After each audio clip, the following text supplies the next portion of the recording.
Welcome to another episode of Pitchside TV. I'm your host, Kuda Biza, and today I am with Tom from the Gooner Talk YouTube Channel. And today we're going to be just talking about Arsenal, the season so far, Mikel Arteta's second season in charge, and just to dive deep into what's been going on with the Gunners and to see if there's any hope for the team coming back into the top four. So, Tom, how you doing, man? Yeah, doing good, considering Arsenal are pretty poor right now. But yeah, no, very good, thank you. Yourself? No, I'm doing great. You raise an interesting point about Arsenal doing pretty poor. Where did things go wrong, you think, for the Gunners? Well, I think you can trace a lot of Arsenal's issues kind of back to prior to this season, to be honest. There's been a lot of issues leading up to this point, but specifically kind of looking at how we've been this season, it's mainly been in the first half. You look at up till Boxing Day, we've recorded a hell of a lot of losses. We've only had 3 losses since Boxing Day, which still isn't great. I'm well aware of that, but it's certainly an improvement on what the first half of the season was. And we went through a period of 10 games where we only won 1. It was incredibly difficult at times for Mikel Arteta to kind of find a team that was going to work. A lot of the kind of experienced players like Lacazette, Aubameyang, Willian weren't stepping up to the plate, weren't performing, weren't finishing chances that were created, and we just couldn't seemingly score. But that has changed after Boxing Day when we got that 3-1 win over Chelsea, and it stepped up since then. But it's still not the best in terms of league position right now. Yeah. Well, it's really around the mid-table position. But if you look into the points, though, a good run in games plus a little bit of fortune in other results, they could probably be within the top 6 and shouting. You know, I think it's possible, but the games are running out. What do you think about the next wave of games that are coming up for the Gunners? I think Spurs is next. So it's a little interesting. So just curious to see, you know, if they're able to navigate around some of the London clubs they're playing against, West Ham, Tottenham, and whatnot. What are your thoughts? Yeah, I think that there are obviously a lot of games still to play, 33 points still to play for. And as you say, we play a lot of the teams that are in and around us, with Chelsea as well are in there. We've still got to play West Ham, Liverpool and Spurs. I mean, the next 3 games in the league are Spurs, West Ham and Liverpool. And you have to think if Arsenal can come through those 3 games with a decent amount of points from those 3, if any, it sets Arsenal quite nice, really, because then you've got a lot of teams that technically you should be beating, although that has been a little bit of a crux of Arsenal's season, is not picking up points in games that you would typically expect Arsenal to pick up those points in. But there's always scope, and I'm very much an optimistic supporter, and hoping that we can ultimately do something positive and turn the season around. The Europa League is there as well for Arsenal to push for too, but they just need to take each game basically one by one and tackle it as they come. Yes. So let's talk about this guy right here, Mikel Arteta, and how has his past 2 seasons been, his reign at Arsenal? Can you just give an assessment? Is he the right man for the job? Is it too much, too soon, similar to Lampard with Chelsea?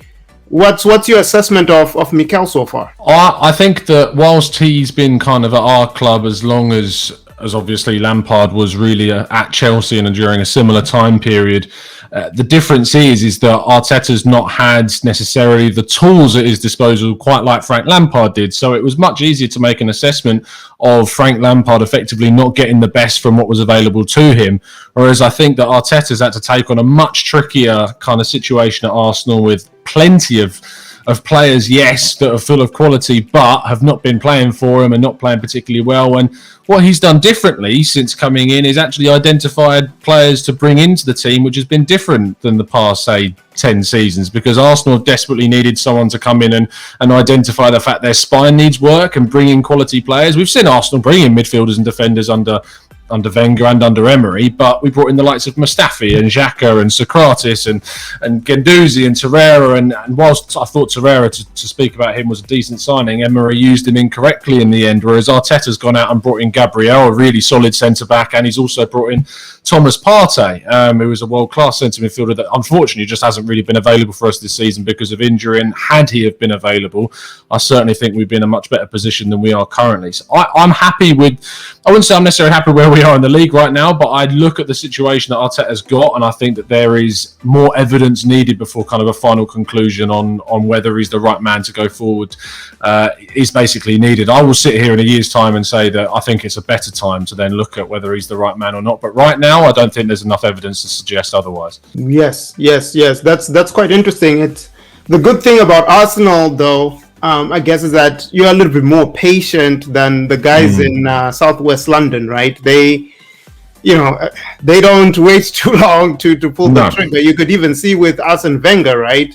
A lot of fans thought he was going to be, let go, given some of the, performances in the latter part of his career, but they were very patient with him and they are a little bit more calculated. So I think Arteta might get a little bit more time, which I believe is good, especially for younger managers, because, it's a tough job. Arsenal is a big club. And, you can't fix things overnight, especially, if you don't have the tools available, right? I think Arsenal is kind of like in a transitional period where I think every single position, maybe the goalkeeper aside, they probably need to buy one or two players so that you really have the depth within the squad and enable squad rotation.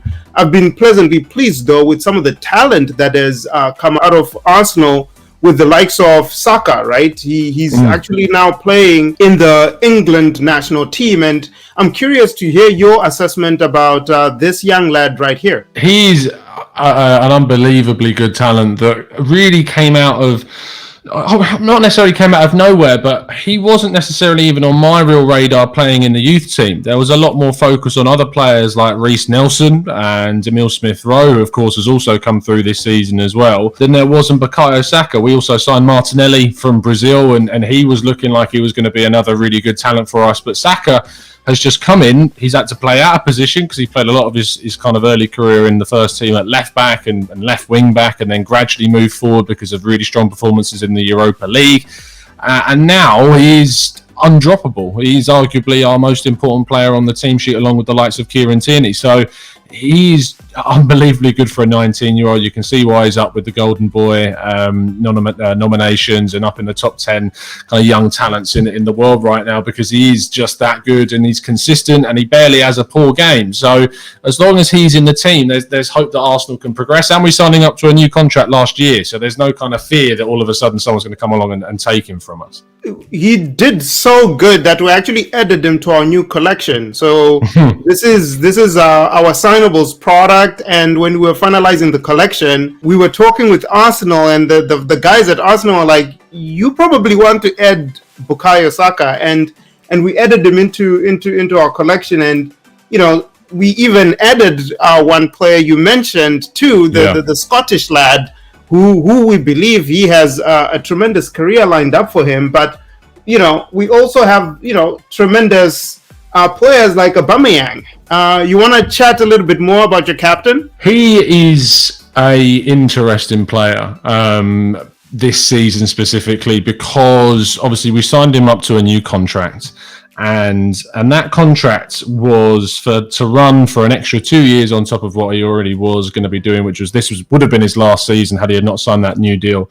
And you're then giving that contract to a player that is going to be giving you an output between the ages of about 31 or 30 to 33 years of age. And those are, for a striker that is very much based around speed and pace and running in behind, that's always going to kind of trail off ever so slightly, or to a level that's much greater trailing off. And we thought at the start of the season that we might be seeing a start of that kind of decline very rapidly. He has turned things around since the turn of the year and has scored obviously a hat-trick against Leeds, and then got a brace against Olympiacos to help us through in that game. But he has still missed some really big chances for us this season, and it's good that we're actually playing against Olympiacos in the next round of Europa League, because last season when we lost to Olympiacos and got knocked out, Aubameyang missed a huge chance at the end of the second leg, which would have sent us through. And I think he'll look at this game as maybe a bit of a redemption opportunity for last season, and he'll hoping that he can get as many goals as possible. But he's a player that is world class in terms of his pedigree and his finishing ability when he's on his form. But he has,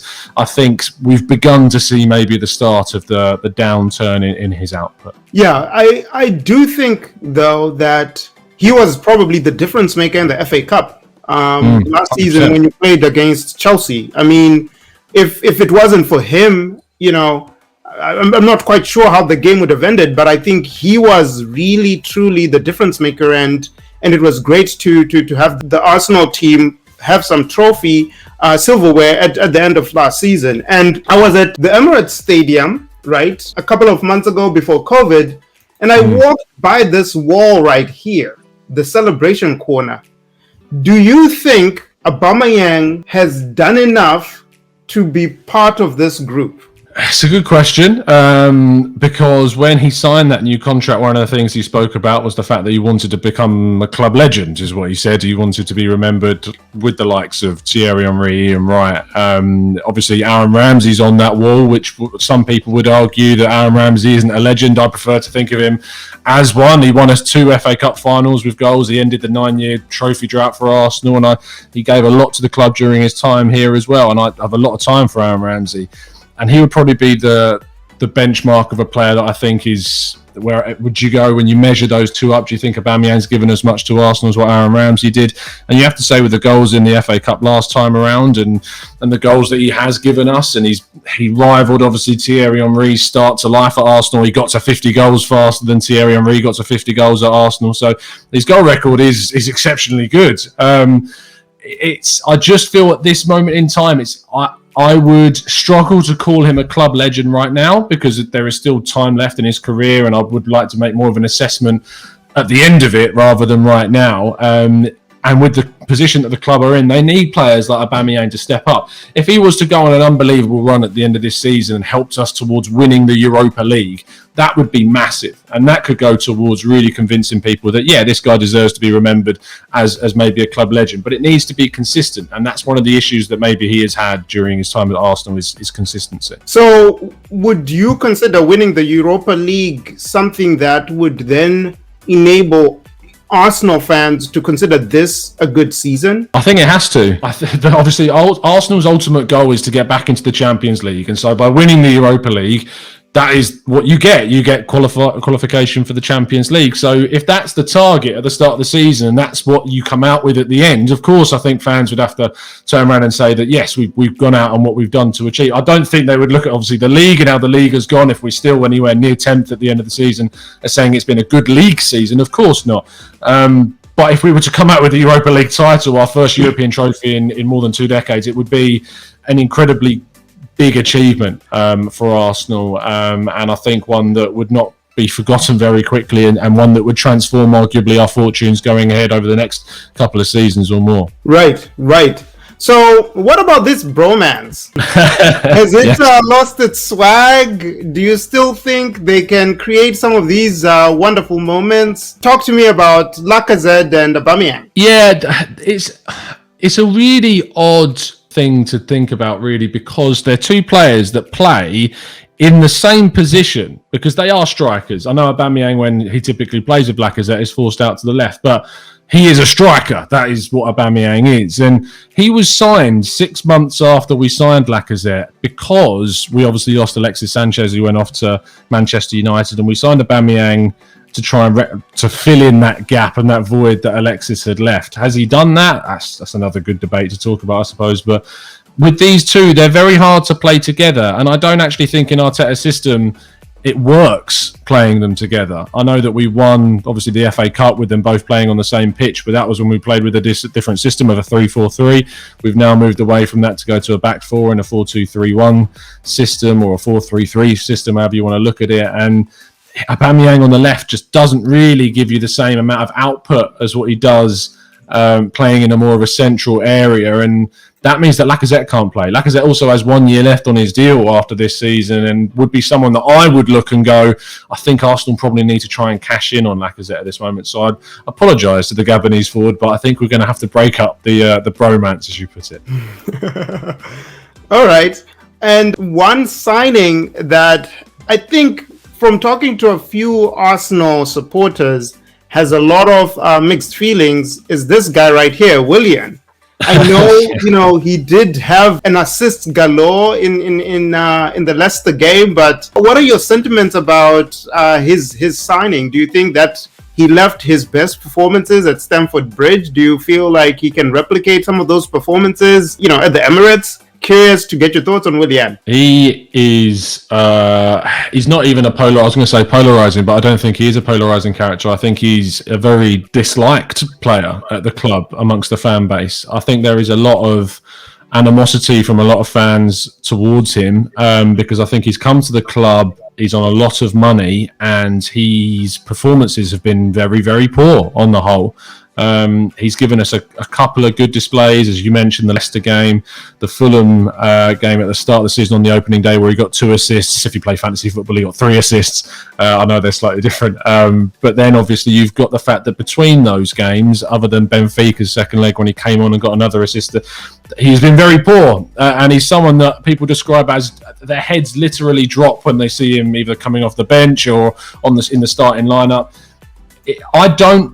I haven't got a criticism of Arteta for bringing him in, because I think with the money that was available to Arsenal in the summer, we spent money on the right players in Gabriel and Partey, and we needed to bring in some extra reinforcement in the forward line. So when you've got someone like Willian who has done well at Chelsea, very well, won titles, won trophies at Chelsea, and even last season was in the top 10 Premier League chance creators. It made sense to do it, but it's not worked out. And one of the biggest criticisms of Arteta has been, whilst it's not working out, he has persisted with him at times where people would prefer him to have not done and brought on the likes of Martinelli or tried someone else instead of him. But he has persisted with him a lot. He did take him out of the lineup in the new year.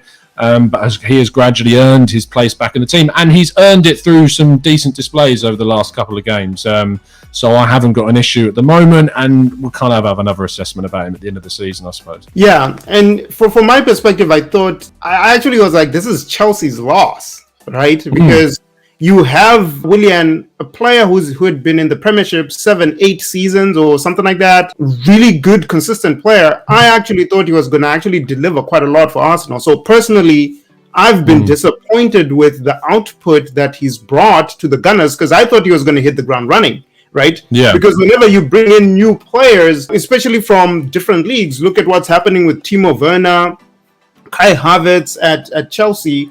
It takes time for them to really kind of like hit the ground running. Bruno Fernandes at Manchester United, he seems to be an outlier, right? He came in and totally changed the team. But most players need that season or two to just kind of like get to pace with the Premiership type of play. And with Willian having been in the Premiership for a long time, I actually thought, wow, this is like a major coup d'etat by the Gunners, and I was really, really expecting to see more from him. So my personal opinion is, my head kind of like drops to say like, what happened there, right? He should have really come in with the experience and his quality to really help the attack and creating more chances for Aubameyang and the guys up front, during this season. But you never know what's happening, behind the scenes with players and new tactics and coaches. But hopefully the best is yet to come, because I believe he has a 3-year contract, if I'm not mistaken. Yeah, so he's got at least 2 more seasons after this. Yeah. All right. So let's talk about you. So tell us about your YouTube channel and what it's all about. So the Gooner Talk, what inspired you to start this channel, and what is it all about? Well, first things first, I didn't start the channel initially. The channel was started by a good friend of mine called Craig, who now runs Same Old Arsenal, and he started it, I believe it was around 2015, and I was one of the regular guests with Craig on the channel in 2015, along with some people that I know a lot of people will know, like DT and like Claude from Arsenal Fan TV. A lot of these guys came on very, very regularly, along with some other people like Wayne and Mems that people on Arsenal socials know a lot about. Wayne still comes on the show now. And basically, Craig left the channel in 2016, end of 2016, because he had other commitments going on and he couldn't commit to do the channel anymore. And he basically turned around to me and said, look, I don't want the channel to die, so do you want to take it over? And I still at that point was at university, just finishing uni and going into my first job. And I said, yeah, why not? I've just got the spare time. I'll see what I can do with it and take it forwards. And at that point, I think it was just under 8,000 subscribers when I took it over. And so it's since now, 4 years later, grown to 20,000, which I would have liked it to be maybe more in 4 years. But the difference has definitely been in the last year or so, because between like 2016 and 2019, I basically just did a weekly show. It was a weekly podcast with a few friends each week, and we talked about the Arsenal. But then in 2019 was when things changed a lot, and it stepped up a lot, and we were just under 10,000 subs by that point. So we'd grown 1,000 subscribers in 3 years. But then I started doing daily videos. I started doing analytics of transfer targets, building up the show called The Tactical Breakdown, which a lot of people jumped on during the summer of 2019 because we were linked to Wilfried Zaha and Nicolas Pepe, and a lot of people really liked the breakdowns of those. Started getting journalists and experts onto the show. Former players like Alan Smith and Kevin Campbell came on as well. And then it shot up, and it's grown in the last year and a bit to 20,000 plus, and it's growing all the time. And we've got a really good community now there as well, with over 100 members that get exclusive content every month. And there's a Discord server which they're chatting in literally 24/7, talking about Arsenal in there as well. So it's a really great community, and I'm very proud of it in a sense, because I just look at it as a very different channel to what other Arsenal content's out there, because I try to be as level-headed as feasibly possible, and not making everything about drama and slacking people off and stuff like that. It's just level-headed content and trying to be as professional about things as feasibly possible. That's amazing. I actually didn't know the story. I thought you had started it, but it's good to hear kind of like the background. And over here, Arsenal supporters in the US are really, really loyal. So yeah. I think, you can see that they're always looking for community to talk about, the Gunners. You look at Arsenal Fan TV and what's happened with them and a few other communities. But you guys are really up there. And I think once you hit, the 4-figure threshold, then, the growth starts accelerating to some degree. So I'm curious to see how far you're going to take this over the next year or two, and what's kind of like the next focus for your channel. Like, I like Tactical Breakdown, and I love the fact that you get to bring in some other former players, journalists, and things like that. Yeah. What do you think is that next frontier that you guys would like to conquer? It's hard, because we've established now kind of a regular schedule in terms of the shows that we do every single week. I mean, tonight, in literally 35 minutes time, I'm going to be doing our Tuesday show, which is Let's Talk Arsenal, which is basically, it revolves around our live chat box, and we do the shows live, and people tune in the comments, they ask questions. It's basically like a Q&A. On Tuesday, I'm joined by a guest, and on Fridays, we do it just on our own, and we've now got a sponsor for that show as well. But the next the next thing is our members obviously provide financial support for the channel. And one of the things that we always maintain when we launched memberships, where people get exclusive content and access to the Discord server by helping to support the channel, is that we would always be very clear and open and honest about where their money is going. And one of the things that we've invested in is in the graphics, and the graphics are going to change massively over the next kind of few weeks or so. We've spoken with quite a few people. We've spoken with the people that designs the Premier League's graphics specifically, and so we're investing in that to try and make the channel look a lot more slick and modern and professional, and so we're going to get green screens in and do some really kind of more professional stuff with it to make it look as good as feasibly possible. Because I want, when people obviously invest in their time and they watch it and they enjoy it and they interact with it, they want to know that what they're supporting is going to get better, and that's why we've always been as open and honest as we have about where the channel's going to go. And I think it's going to be exciting to see that evolution as we gradually just get more people on board and try that new stuff. Amazing. Well, we'll be here cheering for you guys, and you already know that with Signables, we're an official merchandising partner with Arsenal. We make our signables, as you can see the product right there.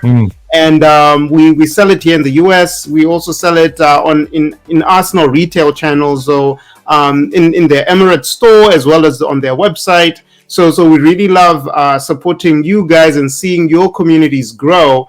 And how can people find you? Right now, I just have the YouTube channel down below, but if people wanted to get in touch with you or the channel, how could they do that? Yeah, they can do that by, as you say, you just go onto YouTube, type in the Gooner Talk, and it will come up, and you can go onto Twitter and type in @the Gooner Talk TV, and it will come up there, and we're tweeting every day. And some stuff you might like, some stuff you might not like, but at the end of the day, it's always about opinions, and we're always open to hearing the other sides of it as well. So yeah, come follow us. Cool. Well, thank you so much, Tom, for joining us, and we really appreciate the time and for sharing your opinion about the current situation with the Gunners and a little bit about the future and some player analysis. So have yourself a wonderful day, and hopefully we'll bring you back on Pitchside TV and do another check to see if Arteta has made progress, if you'll still be there, the club, or perhaps you probably would have brought in some of the best talent in Europe and will be leading the Premier League table at that point. So thank you so much for joining, and we'll connect soon. 100% pleasure.